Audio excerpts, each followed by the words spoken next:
How to turn off activity status on TikTok. Hey everyone, welcome back to the channel. In today's video, I'm going to show you how to turn off the activity status on TikTok. So without further ado, let's get started. So first thing first, open the TikTok app on your phone. And once you have opened it, simply tap on your profile icon shown in the bottom right corner of the screen. And once you are in your profile, simply tap on the three dash icon shown in the top right corner of the screen, and from the pop-up menu simply tap on settings and privacy. And once you are in the settings section, simply tap on the option labeled as privacy. And from here you can scroll down and find activity status, and by default it is enabled.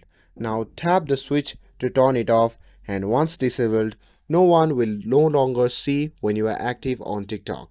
And that's how you can turn off activity status on TikTok. With this, if you found this video helpful, then don't forget to like, share and subscribe to get updated for more videos. Thanks for watching, and I'll see you in the next video.